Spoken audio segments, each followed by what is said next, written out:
misteri di balik penderitaan Fitri.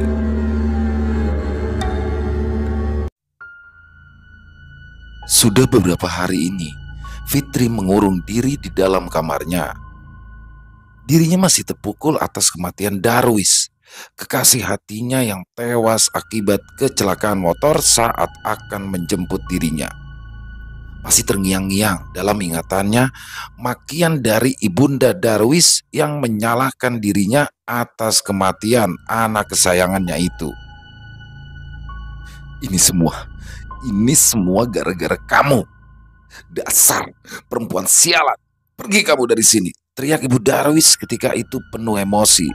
Itu semua karena sejak awal ibu Darwis tak pernah menyetujui hubungan mereka berdua dan selalu saja berusaha untuk memisahkan mereka.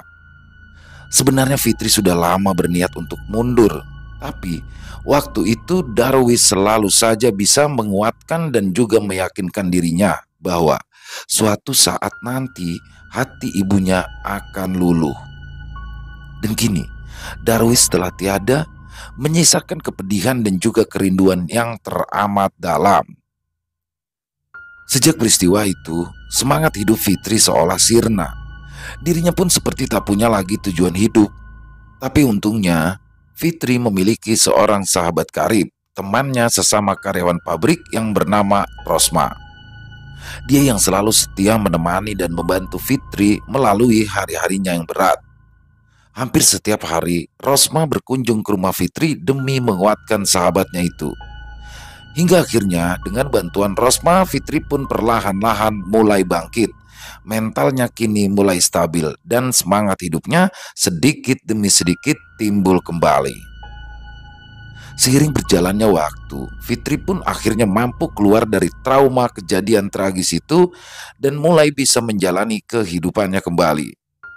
Dia pun kini mulai rajin masuk kerja. Dia ingin selalu menyibukkan diri dengan harapan itu semua dapat membantunya untuk melupakan semua kejadian buruk yang sudah menimpanya. Fitri adalah seorang gadis belia yang sangat cantik dengan tubuh yang ideal, berkulit putih bersih dan juga rambut panjang nan indah. Dan oleh karena itu, tak butuh waktu lama banyak pemuda lain yang langsung mencoba mendekati dirinya. Namun Fitri pun sepertinya cuek. Dia tak pernah mau merespon atau menanggapi semua itu, seolah-olah cintanya telah terkubur bersama Darwis. Sebagian dari pemuda-pemuda itu ada yang mundur teratur, tapi ada juga yang terus gigih berusaha untuk mendapatkan cinta Fitri, sampai kadang-kadang membuat Fitri pun menjadi jengkel. Seperti saat itu, dia sempat terbawa emosi hingga berkata kasar terhadap Agung. "Maaf ya Gung, aku kan sudah berulang kali bilang kalau aku lagi gak mau diganggu. Kenapa sih kamu ngeyel terus? Kamu pikir kamu pantas jadi pacarku?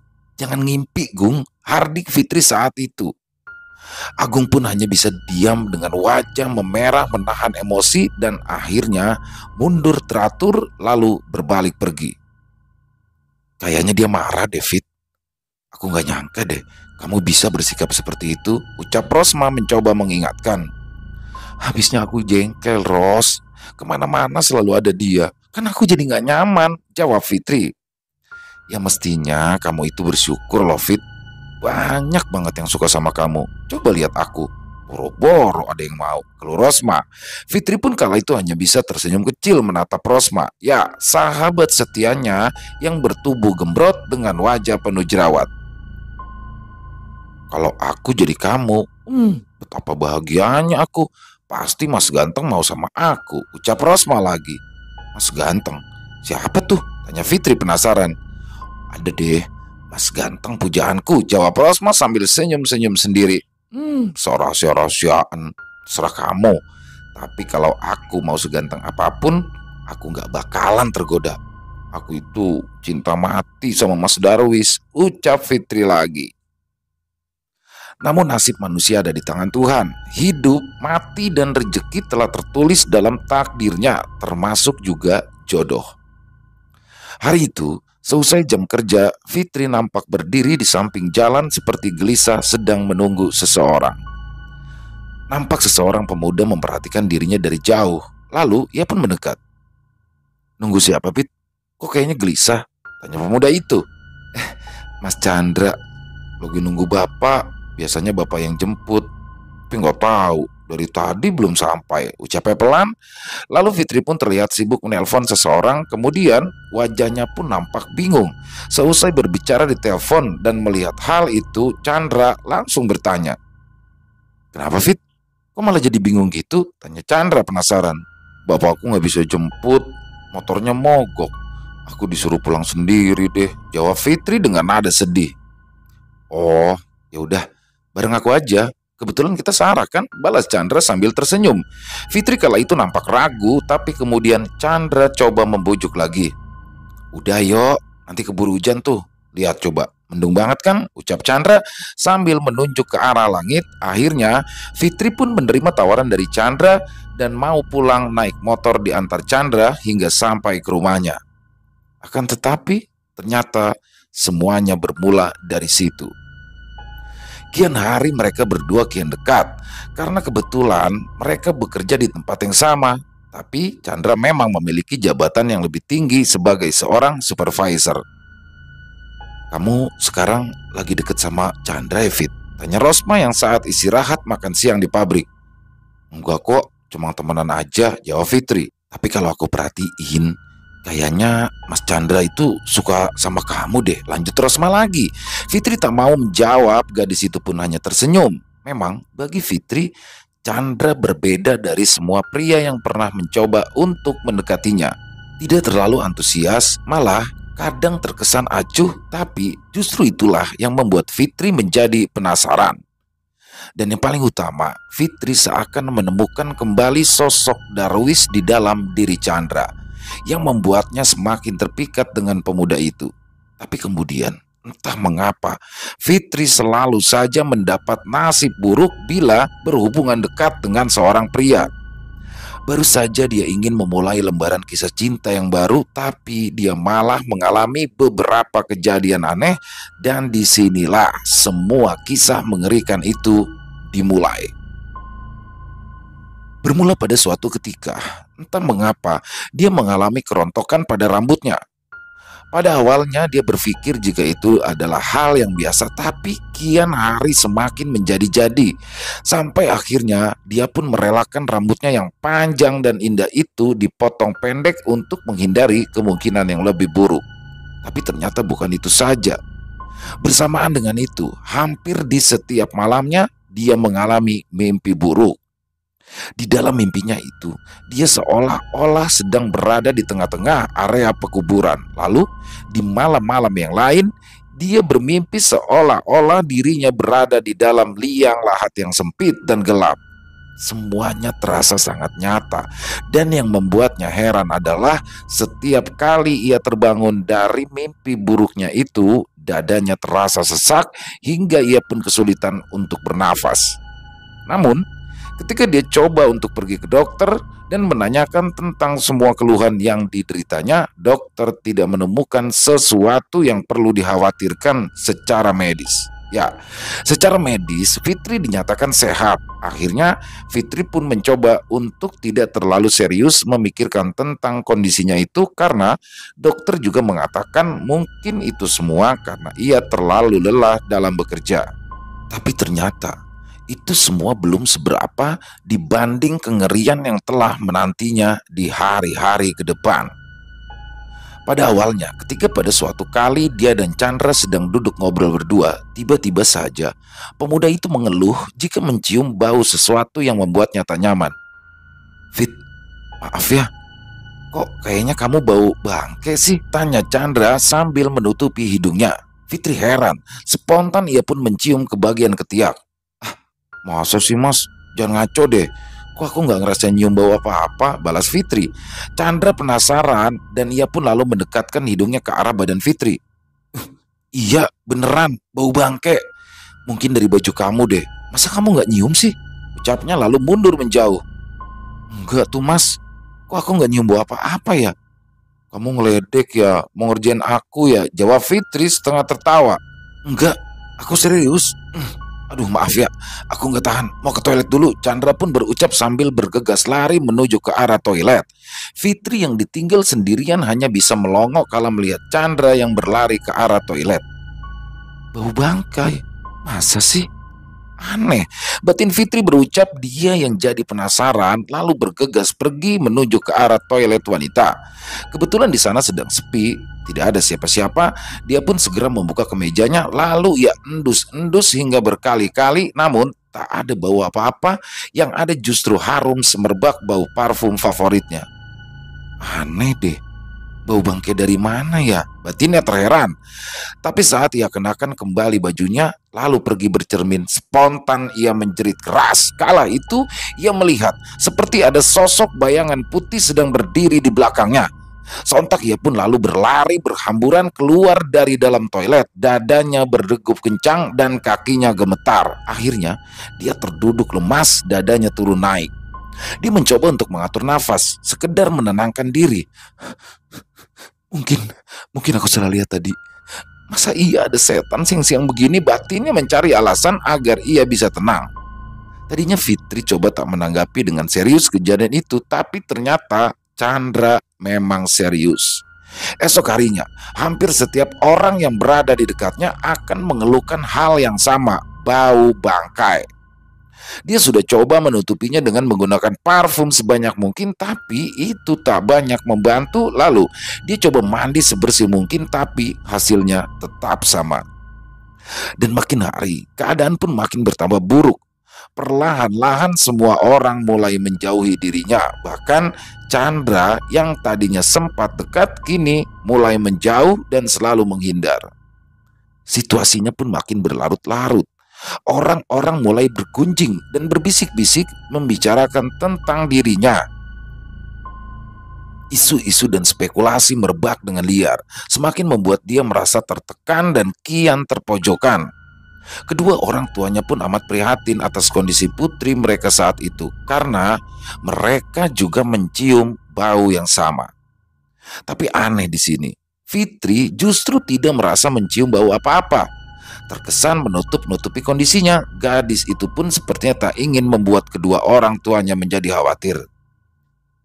Kamu gak mau coba pergi ke dokter? Siapa tahu nanti bisa ketemu penyebabnya, Fit, ucap bapaknya mencoba memberikan saran. Sudah pak, tapi dokter bilang ini mungkin berasal dari makanan yang mungkin sering aku makan sekarang. Aku gak mau jajan sembarangan lagi deh, jawabnya coba menenangkan. Namun ternyata kesengsaraannya tak hanya berhenti sampai di situ. Kulit tubuhnya yang dulu putih bersih perlahan-lahan kini berubah menjadi kering dan kasar. Bahkan ada beberapa bagian sampai mengelupas layaknya ular yang berganti kulit. Semua produk kecantikan telah ia coba untuk mengatasinya, namun hasilnya sia-sia. Dan kini kulitnya tak ubahnya seperti kulit gelandangan yang biasa berkeliaran di tepi jalan. Dan yang makin membuat segalanya bertambah berat adalah mimpi-mimpinya yang semakin menakutkan itu kini kembali menghantuinya hampir setiap malam, hingga membuat dirinya menjadi kurang tidur dan akhirnya dia pun tak mampu bertahan lagi. Semua kejadian aneh yang menimpa dirinya silih berganti telah membuat mental dan kepercayaan dirinya runtuh. Dia pun menarik diri dari pergaulan, menjadi jarang masuk kerja, hingga akhirnya Fitri pun dikeluarkan karena terlalu sering mangkir. Dan sekarang hari-harinya pun kembali diisi dengan merenung dan menangis sambil mengurung diri di dalam kamarnya. Pak, sebenarnya apa sih yang terjadi dengan anak kita? Tanya Ibu Fitri yang ikutan sedih dengan kondisi yang sudah menimpa putrinya itu. Aku juga nggak tahu, Bu. Tapi sepertinya memang ada yang tidak beres, jawab sang bapak tak kalah khawatir. Loh terus bagaimana, Pak? Aku takut jika nanti kondisinya makin parah. Aku takut kalau Fitri anak kita nanti justru bertindak nekat, ucap sang ibu sambil menahan tangis. Aku juga sudah memikirkannya. Malah aku berencana mengundang Ustadz Jatmiko ke sini untuk melihat kondisi anak kita, jawab sang bapak. Dan akhirnya beberapa hari kemudian Ustadz Jatmiko pun datang memenuhi undangan untuk melihat kondisi Fitri. Ustadz Jatmiko adalah salah satu pengurus di pondok pesantren yang ada di daerah itu. Dia pun juga sering membantu bila ada orang yang diganggu atau bersinggungan dengan hal-hal gaib. Dan kini dia sedang berbincang-bincang serius dengan kedua orang tua Fitri di ruang tamu. Coba panggil dia ke sini. Saya mau lihat kondisi yang sebenarnya, pinta Ustadz Jatmiko kepada orang tua Fitri. Kemudian Fitri pun dibawa keluar dari dalam kamar. Kondisinya kala itu sangat memprihatinkan. Tubuhnya kurus, kulitnya kusam menghitam, rambutnya menipis hingga tercium bau bangkai yang sangat menyengat memenuhi santero ruangan. Astagfirullah, ucap Ustadz Jatmiko sambil menggeleng-gelengkan kepalanya. Dia menatap tajam ke arah Fitri yang kini duduk di antara kedua orang tuanya. Bapak, Ibu, anak ini sepertinya diganggu oleh roh jahat. Dan dari sanalah semua penyebab keanehan ini berasal, jelas Ustadz Jatmiko. Fitri dan kedua orang tuanya pun sangat terkejut kala mendengar penjelasan dari sang Ustadz barusan. Maksudnya bagaimana Pak Ustadz? Tanya sang bapak penasaran. Ustadz Jatmiko menarik nafas dalam-dalam, lalu ia pun mulai menjelaskan. Jadi sebenarnya saya melihat ada sesuatu yang sedang mengganggu Fitri. Dan nampaknya sesuatu itu selalu mengikutinya kemanapun Fitri pergi, ujar Ustadz Jatmiko serius. Loh, apa itu Pak Ustadz? Kok kami jadi makin tidak mengerti?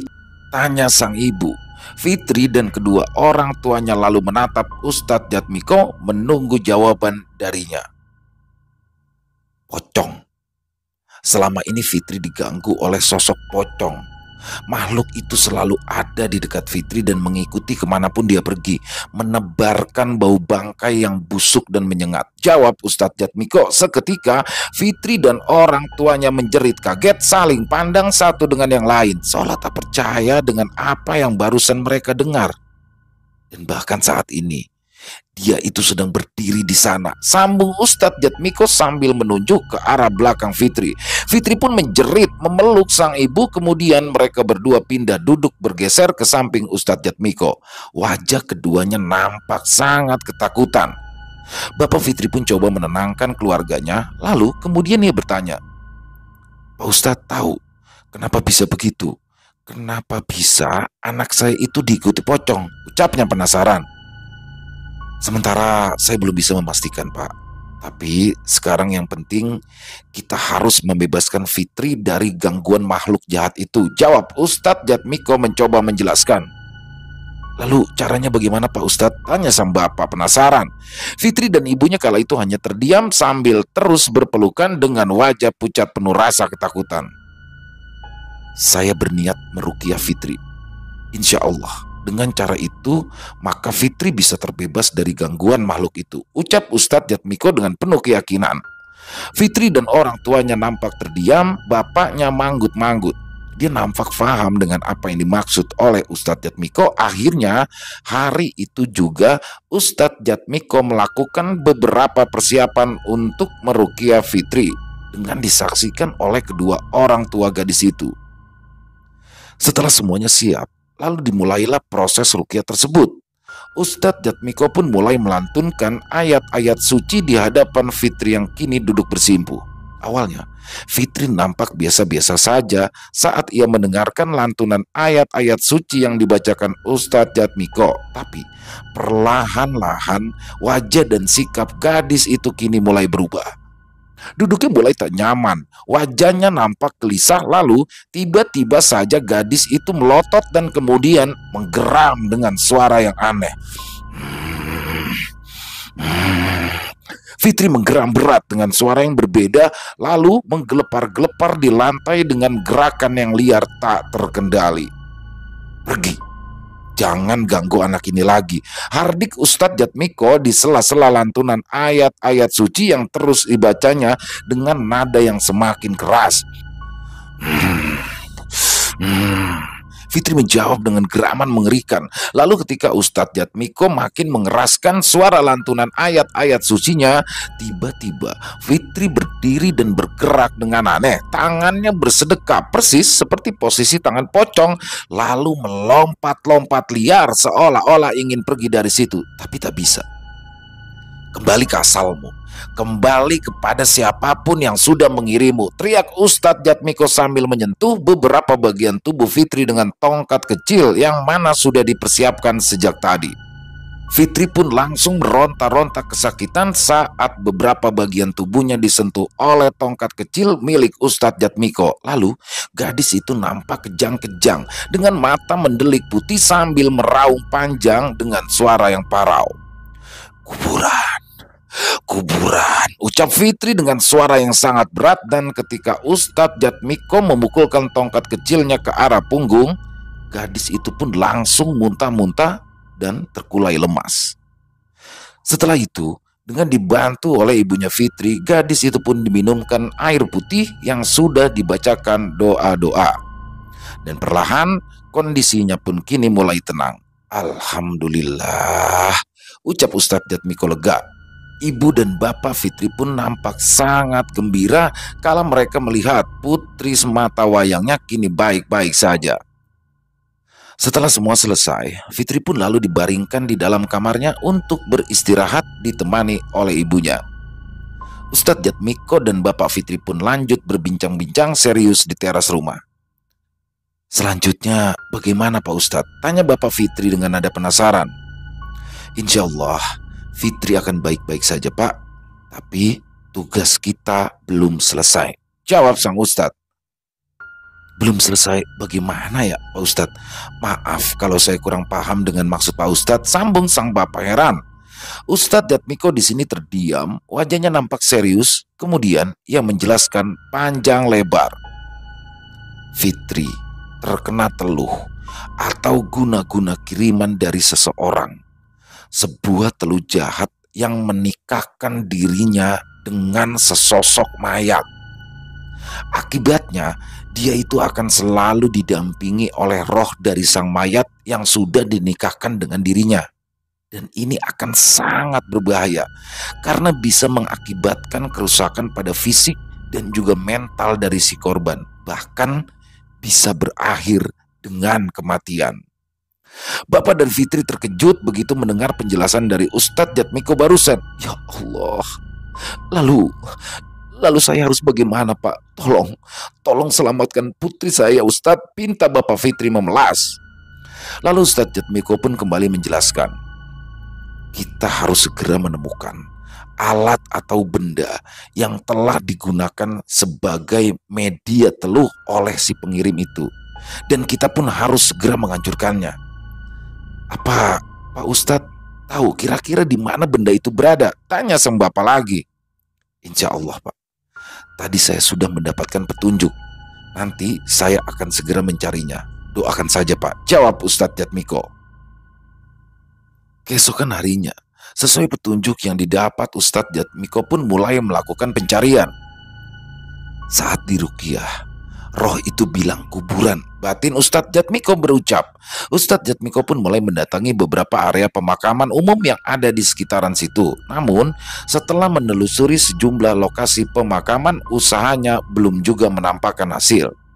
Tapi dia terus tetap berusaha mencari. Setiap jengkal area terus ia jelajahi, setiap sudut, setiap semak, dan semua tempat mencurigakan yang ada di area pemakaman ia perhatikan dengan sangat teliti. Hingga akhirnya, setelah 3 hari melakukan pencarian yang panjang dan juga melelahkan, dia pun menemukan apa yang dicari di sebuah area pemakaman yang letaknya cukup terpencil. Di situ dia menemukan sebuah gundukan kecil yang sangat mencurigakan. Gundukan itu tepat berada di samping sebuah makam tua yang sudah tidak terawat dan ditumbuhi rerumputan liar yang sangat lebat. Lalu dengan perlahan dan sangat hati-hati digalinya gundukan kecil tersebut, dan benar saja. Setelah digali, di dalam gundukan itu ia pun menemukan sebuah benda yang membuatnya langsung merinding. Sebuah bungkusan kain kafan berbentuk pocong berukuran kecil yang panjangnya kira-kira seukuran lengan orang dewasa. Diambilnya bungkusan pocong kecil itu, kemudian dengan hati-hati dibukanya secara perlahan-lahan sambil mulutnya terus mengucapkan doa-doa. Dan begitu bungkusan terbuka, Ustadz Jatmiko bergidik ngeri kala ia melihat isi di dalam bungkusan itu. sebuah boneka yang menyerupai manusia dibentuk dari kain kafan. Boneka itu memakai gaun putih seperti gaun pengantin, dan begitu gaun itu dilepas, nampak ada potongan kain kecil dan juga beberapa helai rambut dan sebuah vas foto berukuran kecil yang diikat dengan tali yang melilit ke bagian tubuh boneka itu. Ustadz Jatmiko terperanjat begitu ia melihat foto yang terikat pada boneka kecil itu, foto Fitri. Langsung saja semua benda itu pun dibakar sampai habis oleh sang ustadz sambil diiringi doa-doa yang tak henti ia ucapkan. Alhamdulillah, kini Fitri telah sepenuhnya terbebas. Fitri dan orang tuanya pun sangat berterima kasih kepada Ustadz Jatmiko atas semua bantuan yang telah diberikannya demi untuk membebaskan Fitri dari semua penderitaannya. Akan tetapi, ketika Ibu Fitri bertanya tentang siapa orang yang telah tega mengirimkan telu jahat itu, Ustadz Jatmiko pun hanya bisa menggeleng-gelengkan kepala karena memang dia tidak tahu siapa pelakunya. Sementara ini saya tidak bisa jawab, Bu. Tapi pada akhirnya nanti juga akan ketahuan siapakah orang yang telah tega melakukannya. Kita berdoa saja, semoga dia bisa bertobat dan menyadari kesalahannya, jawab Ustadz Jatmiko. Beberapa minggu kemudian, datanglah seseorang mengetuk-ngetuk pintu rumah Fitri dengan wajah penuh ketakutan. Dan ketika pintu dibuka, Fitri dan keluarganya pun langsung kaget kala melihat orang yang ada di depan pintu itu langsung berlutut di depan Fitri, menciumi tangan Fitri lalu menangis sambil berkata dengan terbata-bata, "Maafkan aku, Fit. Maafkan aku. Aku sudah berdosa sama kamu," ucap Rosma di tengah-tengah tangisannya. Fitri dan kedua orang tuanya bingung, tidak mengerti dengan apa yang sudah dimaksud Rosma. Kemudian Rosma pun dipersilakan masuk, dan setelah gadis itu duduk dengan wajah tertunduk, akhirnya dia membuat suatu pengakuan yang amat sangat mengejutkan. "Maafkan aku, Fit. Aku hilaf. Aku yang telah mengirimkan telu itu kepadamu." "Ya Allah, Ros. Aku gak salah dengar kan? Kamu pasti lagi bercanda kan?" Fitri tersentak kaget, kakinya lemas, dadanya berdegup kencang. Bapak Fitri pun coba untuk tetap bersikap tenang walaupun dia sama terkejutnya dengan yang lain. "Kenapa kamu lakukan ini, Ros? Memangnya apa salah Fitri?" Lelaki itu bertanya dengan nada bergetar menahan amarah. "Itu semua aku lakukan karena aku iri dengan kamu, Fit. Kamu itu selalu disukai oleh banyak pria," jawab Rosma lirih. "Saat kamu sedih karena kematian Darwis, aku yang bantu kamu. Tapi setelah semua kebaikan yang telah aku berikan, kamu justru merebut Mas Chandra dariku." Fitri tersentak kaget. "Hah? Mas Chandra? Jadi kamu?" Fitri tak mampu melanjutkan ucapannya. Gadis itu kini mulai menangis. "Ya, Fit, aku sudah lama tergila-gila sama Mas Chandra. Aku selalu berusaha mendekati dan menarik perhatiannya. Dia adalah pria idamanku," ucap Rosma dengan nada gemetar. "Tapi tiba-tiba kamu datang, mengacaukan semuanya. Aku marah, aku dendam, hingga akhirnya aku gelap mata," sambung Rosma lagi. Fitri dan kedua orang tuanya nampak syok kala mendengar pengakuan Rosma barusan. Dari semua orang yang sudah mereka duga sebagai pelakunya, nama Rosma tak pernah sedikit pun terbersit dalam benak mereka. Beberapa saat suasana menjadi hening.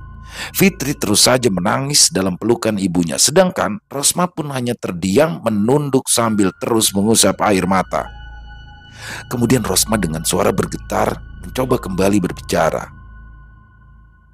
"Tapi setelah itu, aku merasa menyesal, Fit. Aku dihantui rasa bersalah. Aku ingin menarik kembali telu itu, tapi ternyata seseorang telah lebih dulu melakukannya. Dan sudah beberapa minggu ini, aku selalu diganggu oleh sosok pocong yang selalu hadir di dekatku. Aku takut, Fit. Aku merasa terkena karma dari perbuatanku. Aku datang ke sini untuk meminta maaf," ujar Rosma dengan nada memelas. Fitri diam tidak menjawab. Dia pun langsung lari masuk ke dalam kamarnya, hatinya hancur tak percaya jika sahabatnya sendiri yang telah ternyata tega melakukannya. Rosma pun coba menyusul Fitri ke dalam kamar, tapi langsung dicegah oleh kedua orang tua Fitri. "Kamu lebih baik pulang, Ros. Biarkan Fitri tenang dulu. Mungkin dia butuh waktu. Bapak hargai kejujuranmu, tapi biarkan sementara dia sendiri dulu," ucap Bapak Fitri dengan tegas. "Maafkan saya, Pak. Maafkan saya," ucap Rosma berulang-ulang sambil terus menciumi tangan bapaknya Fitri. Sang bapak pun hanya bisa diam, tapi kemudian menarik tangannya, tubuhnya bergetar menahan amarah. Beberapa minggu kemudian, terdengar kabar jika Rosma sakit keras. Tubuhnya yang dulu gemuk, kini menjadi kurus kering, rambutnya rontok dengan kulit tubuh yang kasar dan kusam. Selang beberapa minggu, akhirnya gadis itu meninggal dunia. Bukan karena kondisi tubuhnya, tapi karena bunuh diri. Sedangkan Fitri pun berangsur pulih kembali kepada kondisi fisiknya seperti semula. Akan tetapi, trauma kejadian itu masih terus membekas di dalam hatinya. Dia pun masih enggan dan takut untuk kembali memulai hubungan dengan pria lain. Selesai. Wow, luar biasa kisah dari Walensky ya. Plot twist ya, plot twist di akhirnya. Dan mungkin ya ada beberapa teman-teman yang tidak menyangka jika sebenarnya pelakunya adalah Rosma. Karena saya pribadi untuk di awal terus terang sempat mengira jika ini adalah perlakuan atau perbuatan dari Agung, yang mana di pertengahan kisah tadi Agung itu sudah ditolak mentah-mentah. Bahkan tidak hanya ditolak ya, selain ditolak tuh dicaci maki juga. Cowok tuh sakit banget tuh. Jangankan dicaci maki ya, ketika ditolak cintanya itu sakitnya udah parah, apalagi ini sudah ditolak ditambah dicaci maki. Suruh sadar diri itu hancur banget tuh hatinya Agung. Tapi ternyata ini semua adalah perbuatan dari Rosma. Dan ya Rosma ini ngeselin juga ya. Jadi sepicik itu pikiran dia ketika Arjunanya ternyata tuh dekat sama temennya, itu akhirnya dikirimkanlah sesuatu untuk Fitri itu kan. Dan sampai itu terniat banget ya. Dan apakah benar ketika itu memang Rosma sudah benar-benar ingin mencabut teluh itu, tapi katanya sudah keburu ada yang ngambil ya, wallahu alam ya, kita nggak ada yang tahu. Dan karma pasti akan berlaku dan setimpal lah ya apa yang sudah dilakukan oleh Rosma terhadap Fitri. Dan semoga untuk Fitri, dan ini dari kisah nyata ya, dari kisah nyata yang mana kisah ini dituliskan oleh salah satu penulis handal asal Jakarta, yaitu Walensky. Bang Walensky, terima kasih, kisahnya keren banget. Dan kisah-kisah dari Walensky ini dark banget selalu. Dia hampir-hampir mirip, kalau menurut saya pribadi ya, hampir-hampir mirip Walensky ini dengan Lakon Story ya. Jadi kisah-kisahnya tuh kayaknya tuh gelap banget gitu loh. Salah satu penulis favorit saya. Dan semoga teman-teman terhibur ya dengan kisah barusan, dan khususnya para menikmat pecinta horor, dan lebih khususnya lagi kepada para subscriber daripada channel Ilo Bercerita. Buat yang mungkin punya pendapat lain ya silakan bisa dituliskan di kolom komentar, ataupun hanya sekedar saling menyapa silakan bisa dituliskan di kolom komentar. Dan sekali lagi ya kami ucapkan terima kasih kepada seluruh kawan-kawan ya yang sudah terus mendukung channel kami, yang terus mendoakan channel kami, setia selalu dihadir di setiap hari. Kami ucapkan banyak-banyak terima kasih, karena kehadiran teman-teman lah yang membuat kami selalu bersemangat dalam berkarya untuk mengupload video di setiap harinya. Dan buat yang suka dengan video tadi bisa diklik tombol like-nya, tombol jempolnya, atau bisa juga ya di-share video tadi, linknya ya di-share ke teman-temannya atau ke saudara-saudaranya agar yang lain juga bisa ikut terhibur. Dan buat yang mau mengirimkan kisah, buat teman-teman yang mungkin punya kisah-kisah horor misteri ya, yang diangkat dari kisah pribadi, yang berdasarkan pengalaman pribadi dari kisah nyata, silakan apabila berkenan untuk dikirimkan ke kami. Nanti kami akan menggarapnya terlebih dahulu dan baru akan kami tayangkan di channel kami. Silakan bisa dikirimkan ke nomor telepon yang ada di bawah sini. Bebas ya, dalam bentuk tulisan boleh, dalam bentuk rekaman atau audio boleh. Jadi senyamannya teman-teman aja. Dan buat yang baru bergabung ataupun yang sudah lama bergabung tapi lupa nih, oh belum subscribe ternyata, diklik dong tombol merah subscribe-nya.